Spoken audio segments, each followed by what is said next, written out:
आप सभी के अंदर विराजमान परमात्मा के पावन चरण प्रणाम। राम। आनंद श्री सदगुरु सुखराम जी महाराज 98वां बुर्की ग्रंथ चल रहा है। महाराज बुर्की ग्रंथ के माध्यम से फरमा रहे हैं, बुर्की में भरम्यो उभारी मात पिता गुरु पाल्यो, कर कर द्वेष खप्यो कुल सारो यूं भुरकी घर गाल्यो। 10,000 होता दक्ष पुत्र राज काज बन आया, मेल्या मुगत मिल्या गरु नारद यूं भुरकी भर माया। दियो श्राप सयो ऋषि नारद भुरकी पांव पसार्या, 3 लोक में फिर डारी कहताई जीव उदार्या। राजा जनक होम जिग करता कयो जोगेश्वर आवे, पुरोहित अग्न मिल्या उठ सामायूं भुरकी मन भावे। महाराज बुर्की की बात बता रहे हैं। बुर्की किसे कहते हैं? किसी के ऊपर बुर्की पड़ जाती है तो क्या होता है? बस में हो जाता है। बस में होता है वसीकरण। तो अपने को भी ऐसे बस में हो जाना है। किसके बस में होना है? सदगुरु के ज्ञान, सदगुरु के ज्ञान के बस में हो जाना, सदगुरु के ज्ञान के अधीन हो जाना। सदगुरु का जो ज्ञान है अपने को अक्षर से 100% सही लगे, उसमें थोड़ा सा भी अपनी बुद्धि के अंदर तर्क नहीं आए कि सदगुरु हमें कोई बात सही बता रहे हैं कि गलत बता रहे हैं, पता नहीं, मानूं या नहीं मानूं। महाराज करे शुरू में ऐसा लगेगा आपको कि मानूं या नहीं मानूं, लेकिन आप परख करके लेना चाहेंगे तो ले नहीं पाएंगे, क्योंकि इस अमर फल की परख संसार में होती ही नहीं। जिसने अमर फल खाया है उसे पता है हाँ कि अमर फल का क्या गुण। दूसरे सारे फलों की परख तो संसार में हो सकती, लेकिन अमर फल बिना पाए कोई बता नहीं सकता कि अमर फल कैसा। जिसने पाया है, भोड़प में ले ले सो ले ले, परख न लेवे कोई। भोड़प में जिसने ले लिया उसे तो मिल गया, और जो परख कर लेना चाहता है उसको नहीं मिलता, क्योंकि इसकी परख है ही नहीं। ज्ञानी अर्थ माई सो सोजे, यू अर्थासु न्यार। क्यों कर मिले पंडित को शायर, सस्वरूप विचारा। कह रहे सस्वरूप का विचार पंडित को, ज्ञानी को, विद्वान को नहीं मिलता। क्यों नहीं मिलता? क्योंकि उनको अहम होता है ज्ञान का। वो कहते हैं कि हम सब कुछ जानते हैं। वो कहते हैं सब कुछ जानते, लेकिन वो कुछ भी नहीं जानते। जो कहता है कि मैं जानता हूं, लेकिन वो जानने वाले को नहीं जानता। जानने वाले को केवल संत सद्गुरु केवल भगवंत जान पाते हैं, क्योंकि जानने वाला दिखाई देता ही देता है कि आंख अपने आप को देख सकती। अब जैसे मूर्ति मनुष्य ने बनाई है, मूर्ति की पूजा सब करते हैं, पर आपस में मनुष्य की पूजा कर ले तो फिर जरूरत ही नहीं रहे, सारा काम निपट जाता है। तो अपने को जानने वाले को जानना है। जानने वाला कौन है? जो आपके भीतर बैठा है। तन देवल बिच आत्म देवा, निर्गुण भक्ति भजन है देव। ये तन तो आपका देवल है, मंदिर है। इसके भीतर परमात्मा जो आत्म देव है वो विराजमान, वही आपका स्वरूप है। ये शरीर आपका स्वरूप नहीं है, ये मन आपका स्वरूप नहीं है, ये इंद्रिया आपका स्वरूप नहीं है। ये इंद्रिया और मन जो देखते हैं वो किसको देखते हैं? वो सब माया को ही देखते हैं। इनसे जो कुछ भी दिखाई देता है, क्या दिखाई देता है? माया ही दिखाई देता है। जिसका कोई अस्तित्व नहीं है, वजूद नहीं है, वही दिखाई देता है। सद्गुरु के ज्ञान से अपने को अपने स्वरूप का बोध होता है। तो महाराज कह रहे हैं ऐसे सद्गुरु के ज्ञान से अपने को अपने आप को जानना है कि मैं कौन। ईश्वर अंश जीव अविनाशी, चेतन अमल सहज सुख राशि। कि जो जीवात्मा है ईश्वर का अंश है, चेतन है, अमल है, सहज सहज में सुख की राशि है, सहज सहज में आनंद की राशि है। लेकिन आप अपने आनंद को नहीं जानने की वजह से संसार के सुख और दुख में पड़े हुए, कभी सुखी हो रहे हैं और कभी दुखी हो रहे हैं, कभी खुश हो रहे हैं और कभी गम हो रहा है, कभी खुशी कभी गम, कभी सुख कभी दुख, कभी सर्दी कभी गर्मी, कभी दिन कभी रात, कभी जन्म कभी मरण। लेकिन ये आत्मा न तो जन्मती है और न मरती, लेकिन जन्मती मरती हुई प्रतीत होती मतलब लखाती है, अनुभव में आती है कि ये जन्म रही है और ये मर, लेकिन न तो इसका जन्म होता है न इसका मरण होता है। जन्म किसका होता है? शरीर का होता है। मरण किसका होता है? शरीर का होता है। आप शरीर है, आप शरीर, आप कौन है? शुद्ध चेतन आत्मा, परमात्मा। ये ब्रह्म ज्ञान है। ऐसा ब्रह्म ज्ञान हो जाए कि मैं ब्रह्म ही हूँ, ब्रह्म के सिवाय और कुछ नहीं। ये ब्रह्म ज्ञान कैसे होगा? कहने से तो नहीं होगा। कह लो बोले ब्रह्म ब्रह्म में ब्रह्म हूँ, मैं ब्रह्म हूँ, मैं ब्रह्म हूँ, कितनी बार कह लो, लेकिन हम ब्रह्मस्मि भी कह लो, तत्वमसी कह लो, लेकिन महाराज कह रहे कहने की बात नहीं, जानने की बात है, अनुभव में आने की बात है। ये ब्रह्म का विचार जो है आपके गट के भीतर हमेशा बना रहे, तो आपका सारा भय, चिंता, दुख, त्रास सब मिट जाए। सदगुरु को एको शब्द मन कोई लेवे मान, तो सहज होते संत दास मुश्किल सुआस। जिस राम को अपन सुमिर रहे वो कौन है? एक राम दशरथ गढ़ डोले, एक राम घट घट में बोले, एक राम का सकल पसारा, एक राम है सब सुन्यारा, तीन राम है लोक व्यवहारा, चौथे राम का करो विचार। एक तो अवतारी पुरुष दशरथ नंदन भगवान श्री राम, जो धर्म की स्थापना के लिए, धर्म का नाश करने के लिए कोई निमित्त लेकर इस तरह धाम पर अवतरित हुए थे, और वो अपना काम करके वापस अपने धाम चले गए। और एक राम घट घट में बोले, जो आत्म चेतन है, सबके घट के अंदर विद्यमान है बोल रहे। और जो तीसरा राम है सृष्टिकर्ता परमात्मा, जिसने सारी सृष्टि की रचना की है, जो कण कण के अंदर मौजूद है। और एक राम है सबसे अलग, वो है अकर्ता, जो कुछ भी नहीं करता, कुछ भी नहीं कराता, जो केवल साक्षी भाव में, दृष्टा भाव में रहता है। राम एक ही करता, वो सत्य, सब उसी के विभाग है। वही राम दशरथ गढ़ डोले, उसी राम का सकल पसारा, वही राम गट गट में बोले, और वही राम है सब न्यारा है। वो सत्य एक, वहां तक पहुंचना है, जिसका कोई रंग रूप कुछ भी नहीं। हाँ, जिसका रंग नहीं, रूप नहीं, वर्ण नहीं, अजन्मा अयोनी, और वही राम आपके भीतर भी है। उसी के आधार से सब कुछ हो रहा है। ये सूर्य भी प्रकाश दे रहा है तो उस सत्य के आधार से दे रहा है। ये पृथ्वी भी टिकी हुई है तो सत्य के आधार से टिकी हुई है। वो राम, वो सत्य नहीं होता तो ये कुछ भी उसकी पहचान, वो कहीं दूर नहीं है, भौगोलिक नहीं है कि आपको चल के वहां तक जाना पड़ेगा। हाँ, वो तो सर्वत्र व्याप्त है, लेकिन उसका अनुभव कैसे हो, दिखे कैसे हो?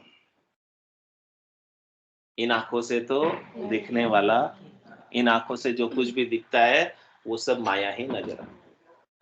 या नैना नहीं देखिया अजब अनुपम चैन, सुखराम सूरत नैन सु देख कर बाकत हूं अब भैन।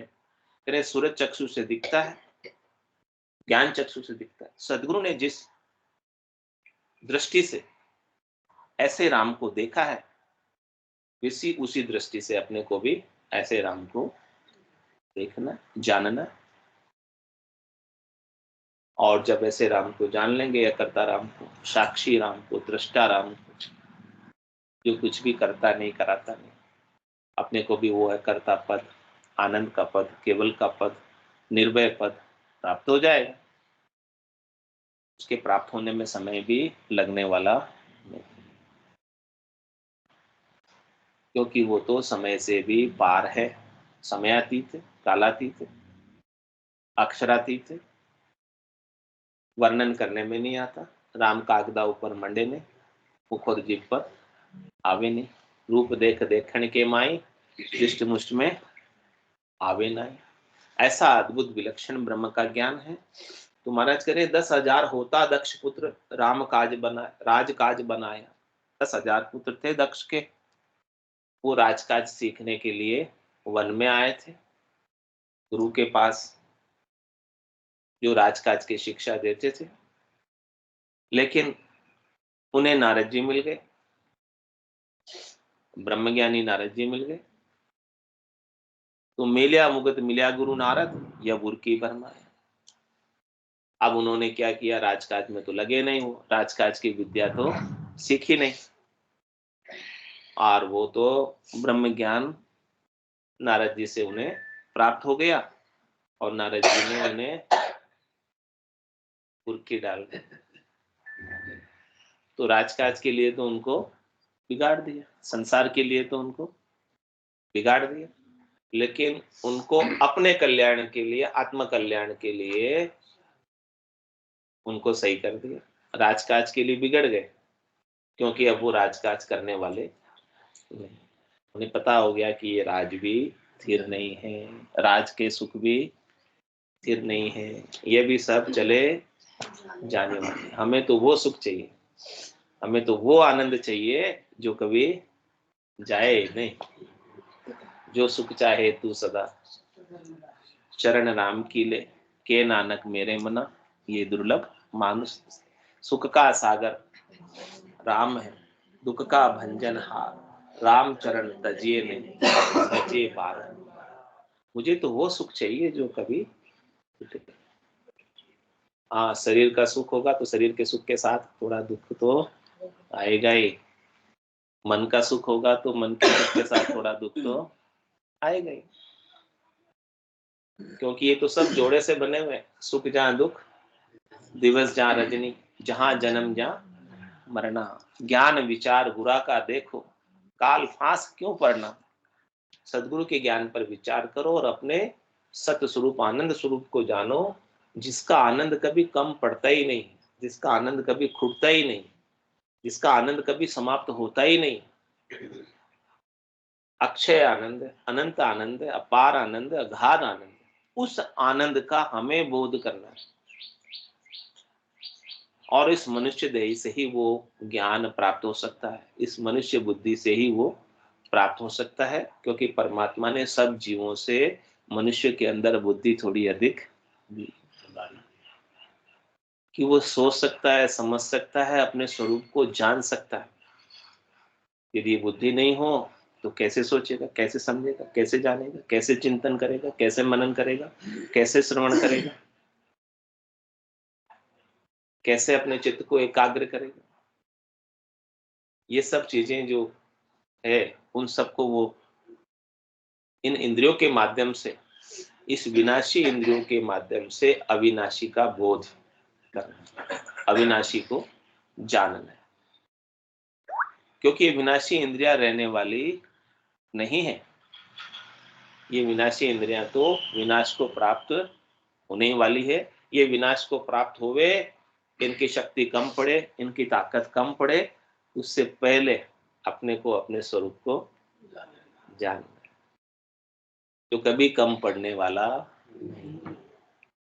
उसको जान लोगे तो फिर तो होना था सो हो गया। सूरत शब्द का जोग, संत दास इस देह का नहीं हरस नहीं सो। फिर तो इस देह का हर्ष भी नहीं रह जाएगा और शोक भी नहीं रह जाएगा। रहे तो भी अच्छा, नहीं रहे तो भी कोई खास बात नहीं है, क्योंकि मैंने मेरे सत्स्वरूप को, आनंद स्वरूप को जान लिया। जानने के बाद दुख नहीं। जब तक नहीं जानो तब तक दुख है, जब तक नहीं जानो तब तक भय है। जब तक नहीं जानो तब तक चिंता है, लेकिन जानने के बाद, अनुभव में आने के बाद अखंड आनंद। तो 10,000 जो दक्ष के पुत्र थे, उनके ऊपर भी ऐसे ब्रह्म ज्ञान की बुर्की नारद जी ने डाल दी, उनको भी अपने स्वरूप का बोध करा दिया। अब वो बोले कि हमें तो ऐसी अद्भुत विलक्षण चीज मिल गई जिसे प्राप्त कर लेने के बाद अब और कुछ प्राप्त करना बाकी नहीं रह गया हमारे लिए। क्या करें अब? संसार की नश्वरता को जान लिया। उमा कहत में अनुभव अपना, सतहरि भजन जगत सब सपना। उमा कहत ते लोग अभागे, तज हरि भजन विषय अनुराग। ऐसे लोग अभागे जो सत हरि के भजन को छोड़कर, उनकी सुमिरन को छोड़कर, उनकी याद को छोड़कर, परमानंद को छोड़कर क्षणिक सुखों के लिए दुखी होते, परेशान होते, व्यथित होते। भाग्यशाली हैं किस लिए? क्योंकि हमें परमात्मा ने कृपा कर कर मनुष्य शरीर प्रदान किया, इसीलिए तो हम भाग्यशाली हैं। बड़े भाग मानुष तन पावा, सुर दुर्लभ सब संतई गावा। साधन धाम मोक्ष कर द्वारा, पाइये जैन परलोक सीमा। सो परतर दुख पावसी, सिर धुनि धुनि पिछताई। काल ही कर्म ही ईश्वर ही मिथ्या दोष लगा कि भाई हमारा समय अच्छा नहीं चल रहा, काल को दोष देंगे, ईश्वर को दोष देंगे कि भगवान ने अच्छा नहीं किया मेरे साथ, अपने कर्मों को दोष देंगे कि मेरे कर्म अच्छे नहीं है, जिसकी वजह से मेरा मोक्ष तो होने वाला है ही नहीं। लेकिन कह रहे हैं कि आप बड़े भाग्यशाली हैं कि परमात्मा ने कृपा कर कर आपको मनुष्य शरीर दे दिया।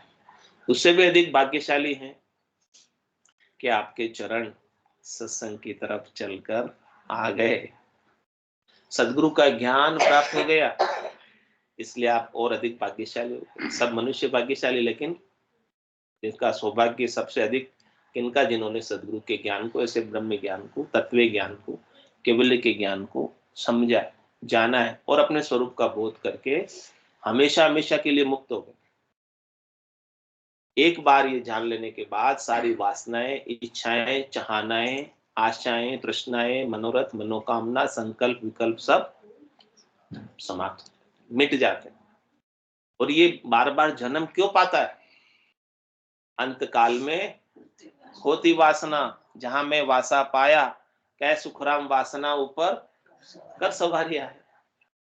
एक शरीर से दूसरे शरीर की यात्रा इसकी वासना के ऊपर चलती, अंत में इसकी जैसी वासना रह जाती है, उस वासना पर सवारी करके वो दूसरा शरीर कर लेता है। अंतमति सो गति। तो यदि अंत में आपकी वासना, आपका भाव, आपका चित्त, आपका मन, आपकी बुद्धि परमात्मा में लग गया, राम जी में लग गया, एकर्ता पद में लग गया, आनंद पद में लग गया, तो वो अन्यत्र और कहीं जाएगा, वो हमेशा हमेशा के लिए मुक्त हो जाएगा, आनंद पद का वासी हो जाएगा। It's 8:30। और फिर महाराज करें, दियो श्राप सयो ऋषि नारद भुरकी पांव पसार्या। 3 लोक में फिर डारी, कहते ही जीव उदार्या। फिर जब राजा दक्ष ने नारद जी को श्राप दे दिया, क्यों श्राप दे दिया? क्योंकि उसके 10,000 पुत्रों को राजकाज के लिए उन्होंने खराब कर दिया, बेकार कर दिया, काम के नहीं रहे। क्या श्राप दे दिया? कि तुम 3 लोक में फिरते ही रहोगे, एक जगह तुम कहीं टिक नहीं सकते, ऐसा उनको श्राप दे। तो नारद जी ने भी उस श्राप को स्वीकार कर लिया। कह रहे और अच्छा है मेरे लिए, तो क्या तकलीफ है, मैं पूरी त्रिलोकी के अंदर सबको ब्रह्म ज्ञान जहां जा जाऊंगा देता रहूंगा, मेरे क्या फर्क पड़ता है। नहीं, ब्रह्म ज्ञानी को कोई चिंता भी नहीं, न श्राप का डर है, वो सब चीज को पॉजिटिव लेते। नेगेटिव श्राप भी मिला उनको, तो उसको भी उन्होंने पॉजिटिव लिया। तो अपने को भी कैसे लेना हर बात, हाँ, नेगेटिव नहीं लेना कोई बात, हर बात का पॉजिटिव एस्पेक्ट देखना। हर बात में पॉजिटिव भी होता है, नेगेटिव भी होता है, अब आपकी दृष्टि किस पे? उनको पावर मिल रहा है। कोई कहता है गिलास आधी खाली है, दृष्टि किधर है? खाली के ऊपर। कोई कहता है गिलास आधी भरी है, दृष्टि किधर है? पॉजिटिव। वही दो गिलास, वही आधा आधा गिलास दो जनों को देते हैं। एक तो क्रोधी होता है, दूसरे को देखते फेंक देता, आधो गिलास दूसरे है। एक शांति वाला होता है, कम से कम आधा तो मिला, उसको पी लेते हैं। तो नारद जी ने भी ऐसा ही देखा, श्राप मिल गया उनको कि तुम एक जगह कहीं स्थिर नहीं रहोगे। बहुत अच्छा हुआ, मेरे सब जगह में ब्रह्म ज्ञान। तो दियो श्राप सयो ऋषि नारद, गुर की पांव पसारिया। ऐसे गुर की उन्होंने सब पे डाले, फिर गुरकी का विस्तार हुआ, ज्ञान का विस्तार हुआ। 3 लोक में फिर डारी केते जीव उतारिया। 3 लोक में उन्होंने फिर कर कितने जीवों का उद्धार किया ब्रह्म ज्ञान के माध्यम से। और आगे महाराज दृष्टांत देकर समझा रहे हैं। राजा जनक होम जित करता, कयो जोगेश्वर आवे, पुरोहित अग्न मिल्या उठ सामा, यू मुरभुर के मन भावे। देखो, जब राजा जनक होम कर रहे थे, यज्ञ कर रहे थे, जो वेदों के अंदर वर्णित सारे कार्य हैं वो सब कर रहे थे। होम करने से, यज्ञ करने से फलों की प्राप्ति होती है, राजकाज अच्छा चलता है, सब देवता प्रसन्न होते हैं, खुश होते हैं, तो सब सहायता करते हैं, सहायता करते हैं, अच्छा होता है काम। सबका फल फूल है। महाराज ने फल फूल के अंग में सब बात बता रखी है कि जो भी मंत्र है सबका अपना अपना निश्चित फल है, उसके देवता है, उस मंत्र के, उस देवता के प्रसन्न होने पर वो कार्य संपन्न होता है। तो राजा यज्ञ होम जी करता, वो भी होम कर रहे थे, यज्ञ कर रहे थे, किसी उद्देश्य को लेकर, किसी संकल्प को लेकर कर। और कयो जोगेश्वर आए, वहां पर जो है जोगेश्वर आ गए, 9 जोगेश्वर आ गए। जो ऋषभ देव स्वामी के 100 पुत्रों में से 9 जोगेश्वर हुए थे, जो ब्रह्म ज्ञानी थे। उनको ऐसा ब्रह्म का ज्ञान, केवल्य का ज्ञान प्राप्त था, समझ थी, ऐसे ज्ञान की जानकारी थी, भेद था। तो वो वहां आ गए। और पुरोहित अग्नि मिला उत्साह, जो यज्ञ के पुरोहित थे, यज्ञ के ब्राह्मण थे, और जो यज्ञ की अग्नि थी, और राजा जनक, उन सब ने मिलकर उठकर ऐसे 9 जोगेश्वरों का स्वागत किया। और उन सब को भी 9 जोगेश्वर का जो ज्ञान था, केवल्य का जो ज्ञान था, ब्रह्म का, तत्व का, सार चीज का ज्ञान था, उनके मन को जब उन्होंने सुना तब सबसे श्रेष्ठ लगा, सबसे नीका लगा, सबसे अच्छा लगा। क्योंकि ये ज्ञान ही सबसे ऊंचा है, ये ज्ञान ही अनमोल है।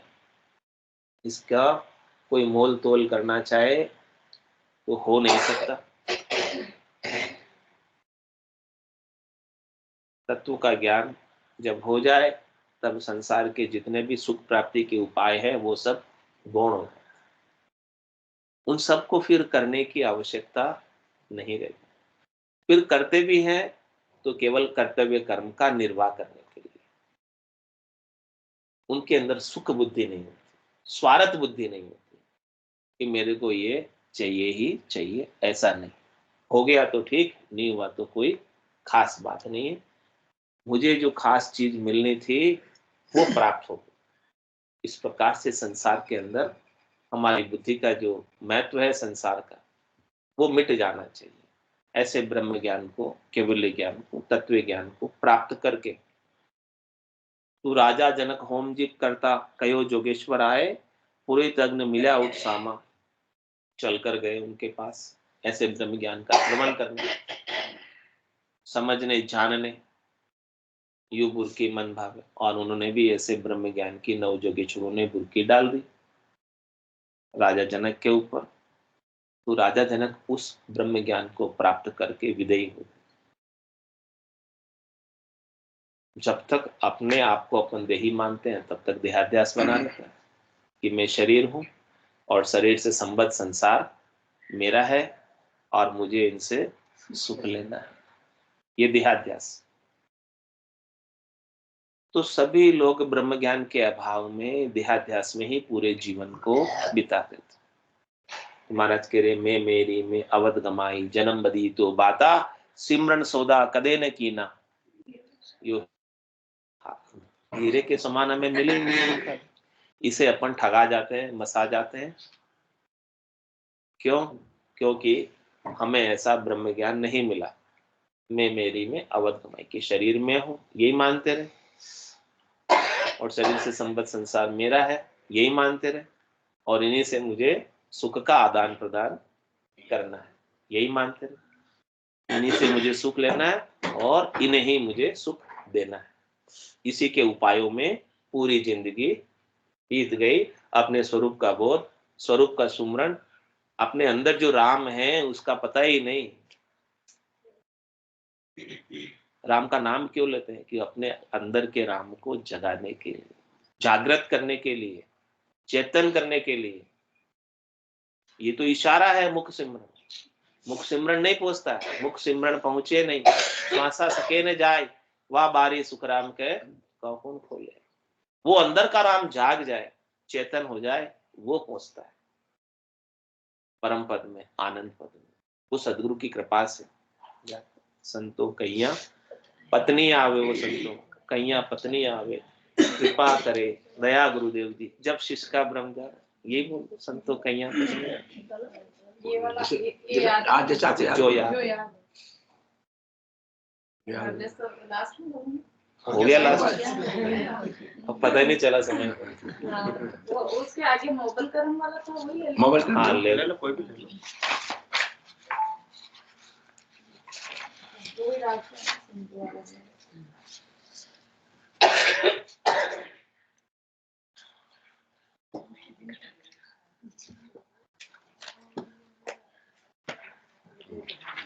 बरानवे 92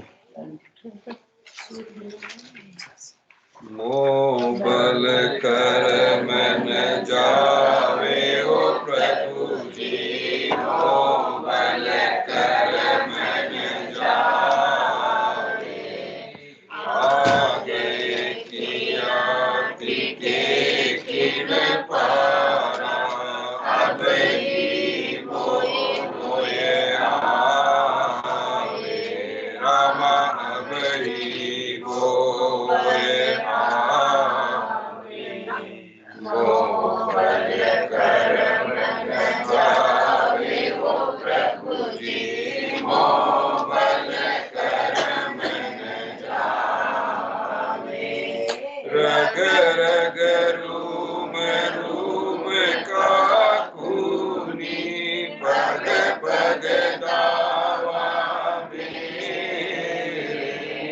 रग रग रूम रूम का खूनी,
जे मैं जतन करूं वो गाढ़ो, आँख खोल नहीं जो।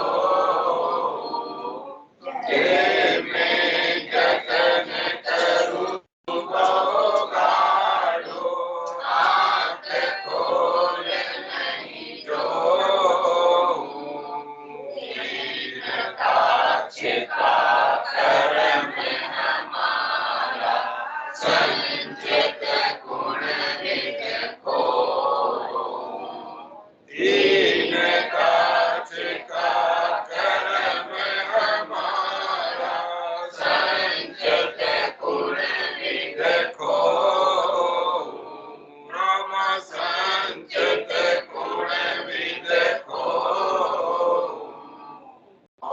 बल कर्म न जावे ओ प्रभु जी, मोह बल कर्म न जावे। जो जो ऊठ उपाय करीजे, जीव मरे सब माही।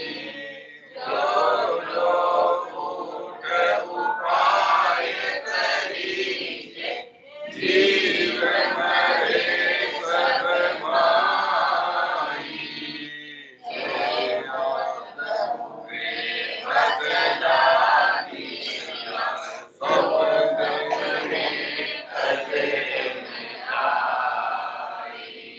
जे मुगत हुए बदला दिया, तो सपने कदे न जाई।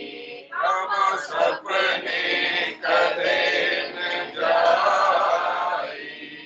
मोह कर्म न जाए ओ प्रभु जी, मोह कर्म न जाए।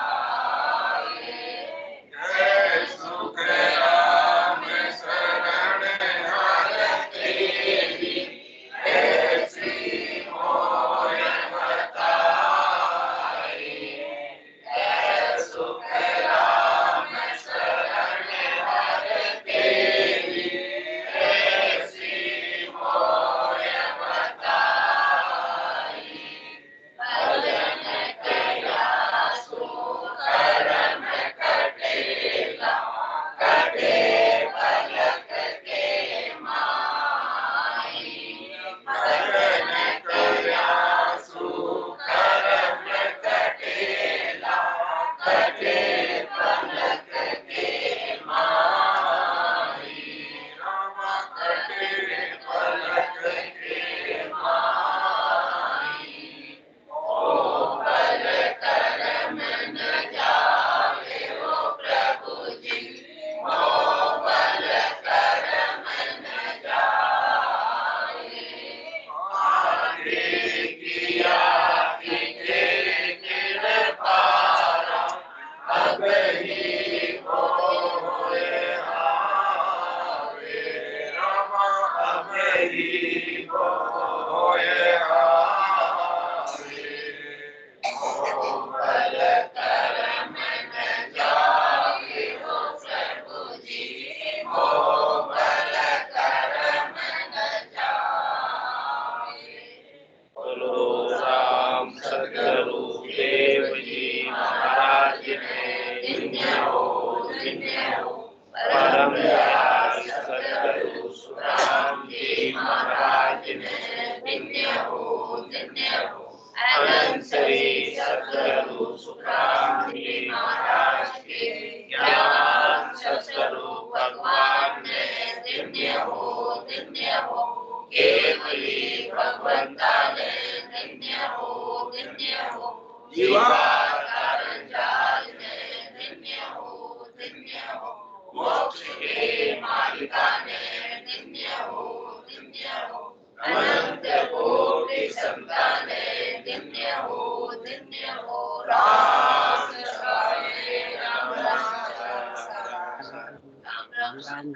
राम राम सा सब संतान है, सब संज्ञान है। राम राम राम राम राम राम राम राम राम राम राम राम।